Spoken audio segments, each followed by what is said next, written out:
Ça me fait bondir, je pourrais le dire, parce que pour moi, le package de HP, de zèbre, de multipotentiel, c'est un potentiel. Autour de moi, femmes entrepreneuses qui me parlent de leurs difficultés d'entreprendre parce qu'elles ont énormément de particularités en tant que zèbre, en tant que HP hypersensible, qui les empêchent d'atteindre leurs objectifs. Elles se demandent très couramment si elles vont réussir, si elles vont y arriver, si elles vont pouvoir créer leur entreprise, si elles vont pouvoir en vivre. Tout ça, j'entends presque quotidiennement et ça me fait bondir, je pourrais le dire, parce que pour moi, le package de HP, de zèbre, de multipotentiel, c'est un potentiel, c'est un énorme potentiel.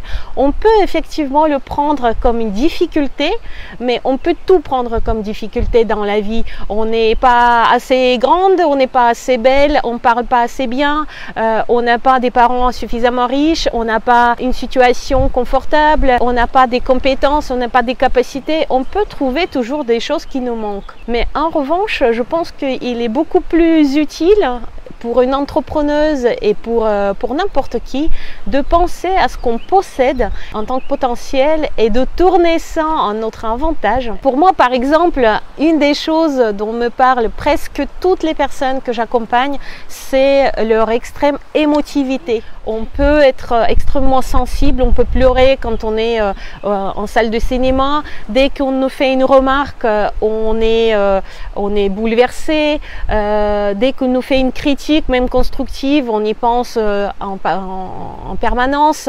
On est tellement empathique aussi qu'on ressent les émotions des autres et on les prend pour nous.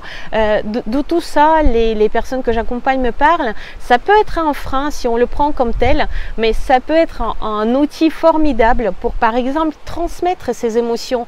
Si on est capable de les ressentir, notre cœur est vivant, on est aussi capable de transmettre ces émotions et construire du coup des relations, des connexions, des liens avec nos prospects, avec nos clients, attirer à nous des personnes qui doivent être attirées, qui peuvent être nos clients potentiels, établir cette vibration, établir ce lien et du coup en fait communiquer de façon juste, communiquer de façon fluide, facile, ce qu'on a envie de dire, ce qu'on a envie de transmettre, ce qu'on a aussi envie d'offrir. Et ça n'a pas de prix. C'est quelque chose que beaucoup de personnes ne peuvent pas faire parce qu'ils n'ont pas suffisamment de cette capacité de ressentir, de s'émouvoir et de transmettre ces émotions aux autres. Un autre moment dont j'ai envie de parler aussi, c'est l'éparpillement.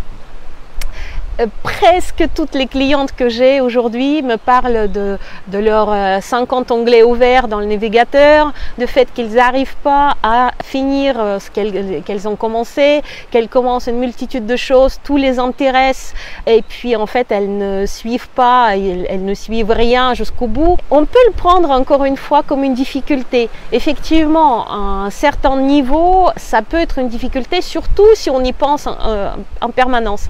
Mais on peut aussi utiliser ça comme un don parce que le fait qu'on s'intéresse à une multitude de choses, le fait qu'on a cette curiosité, on a cette envie d'apprendre, cette envie de creuser beaucoup de choses, ça nous permet aussi d'être comme poisson dans l'eau dans l'entrepreneuriat. Pourquoi?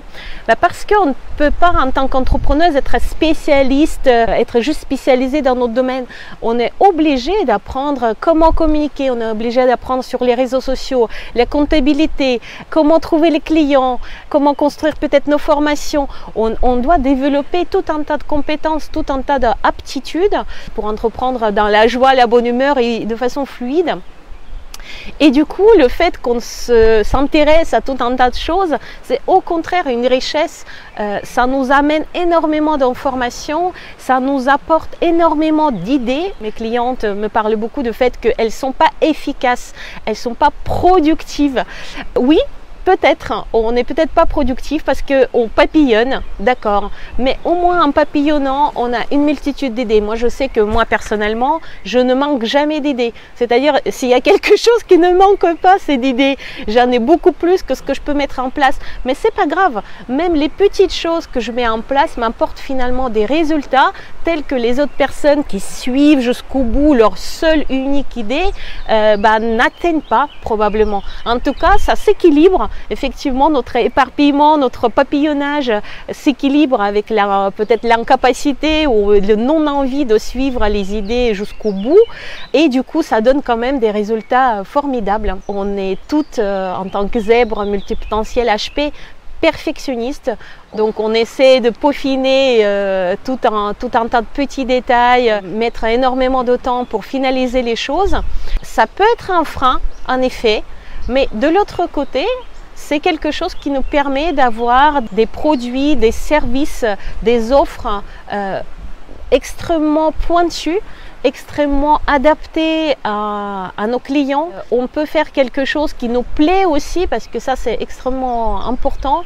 On peut faire quelque chose qui nous remplit de joie, qu'on ressent au fond de soi, grâce aussi à ce perfectionnisme, grâce à cet amour de détail. Et si on rajoute à ça un peu de fluidité, un peu d'intuition, puisque ça aussi c'est quelque chose qu'on possède en propre. Oui, d'accord, peut-être que on n'a pas la capacité de suivre une idée de A à Z, mais on a ce sixième sens, cette intuition qui nous permet de prendre des bonnes décisions, de parfois se laisser aller au moment où c'est opportun, de saisir les opportunités, et ça tout le monde ne le possède pas. Et si on se laisse cette chance de l'utiliser au maximum, cette intuition, ce sixième sens, on peut entreprendre avec beaucoup plus de légèreté. Et il se peut que notre perfectionnisme ne lâchera à un moment donné. En tout cas, on va pouvoir le déjouer et ne pas perdre autant de temps si on se fait confiance, si on fait confiance à notre intuition pour entreprendre. Dans cette petite vidéo, je n'avais pas cet objectif d'être exhaustive. De toute façon, on ne peut pas l'être. J'avais juste envie de vous donner l'idée de voir les éléments qui vous font parfois peur, les éléments qui vous diffèrent des autres comme un formidable potentiel qu'on peut mettre à profit si on est entrepreneuse, qu'on peut déployer comme quelque chose de très puissant pour entreprendre à la façon dont on a envie, pour organiser notre journée et notre entreprise selon nos propres règles. Et c'est quelque chose on a des capacités absolument fabuleuses, et je peux vous garantir que les résultats peuvent être aussi fabuleux. J'ai envie que vous y croyiez.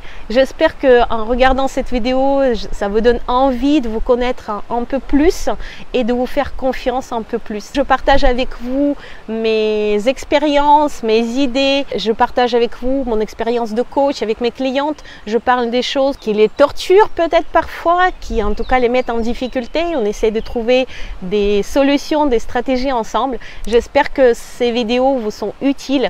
N'hésitez pas à les commenter, j'adore vos commentaires. Écrivez-moi, ça sera avec plaisir. C'était Veselina Malum, je suis coach d'action pour les entrepreneuses. À très bientôt, ciao ciao.